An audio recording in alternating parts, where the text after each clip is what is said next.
we're going to do something a little different. We're stepping back a full century to see what the past can teach us about right now. We're going to compare Black education back then with the landscape of urban schools today. And our main character in this story, the legendary Paul Dunbar High School of 1920. Let's get into it. And that really brings us to our big question, right? I mean, what can a school that's over 100 years old really teach us about the challenges and, the successes we're seeing in education today? Well, the answer? It's a lot more than you might think. Okay, so let's introduce the star of our story, Paul Laurence Dunbar High School, specifically as it was back in 1920. And look, this wasn't just any school, it was an absolute powerhouse, a real beacon of excellence for Black education. So how did it get to be so legendary? Well, let's just quickly trace its history. It was actually founded way back in 1870, the first public high school for Black students in Washington, D.C. It didn't take long for it to become a cornerstone of the community, and by 1920, its reputation was national. We're talking one of the most prestigious high schools in the entire country. You have to remember the time period here. This was an era of intense systemic segregation. So Dunbar wasn't just a school. It was a true beacon of hope. It did so much more than just teach. I mean, it offered this incredibly rigorous curriculum. It was staffed by these amazing, dedicated Black educators. And this is so important.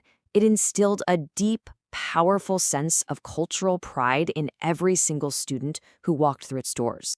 All right, let's get into our first big comparison, academic rigor.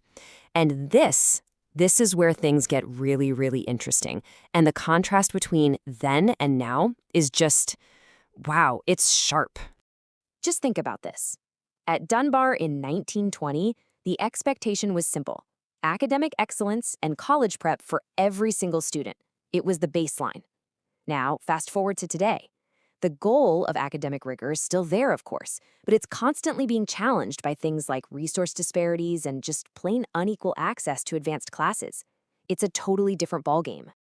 And what are these modern hurdles? Well, it's a list you're probably familiar with. We're talking about major systemic issues, things like underfunding, classrooms that are just too crowded, those persistent gaps in test scores, and students not being able to get into the advanced courses they need, not to mention a lack of solid college prep programs. This is the daily reality for so many schools. Okay, so that's academics, but a school is so much more than that, right? What about its role in shaping who a student is, their identity? Let's dive into our next theme, cultural identity. And the way schools approach this has really changed. See, for Dunbar back in 1920, being a stronghold for Black culture, that wasn't some special program. It was baked into its DNA. It was its very existence. It gave students a sense of belonging when society was telling them they didn't belong. Today, schools have to be really intentional about it, right? They create specific programs and inclusive spaces to celebrate cultural heritage.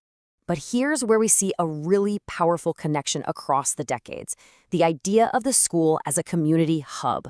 At Dunbar, learning didn't stop at the classroom door. It went right out into the community, into the lives of the families it served.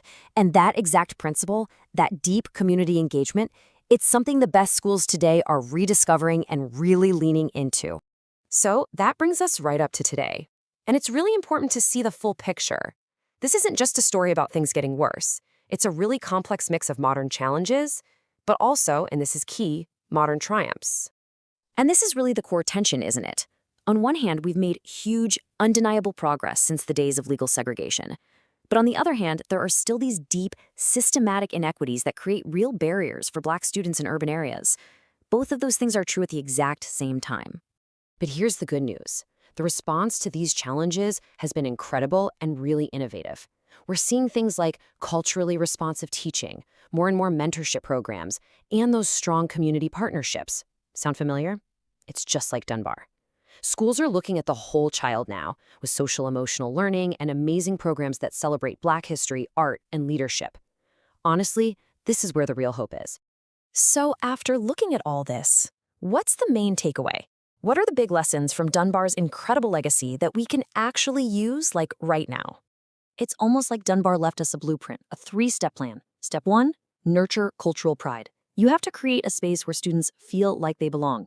Step 2, demand academic rigor.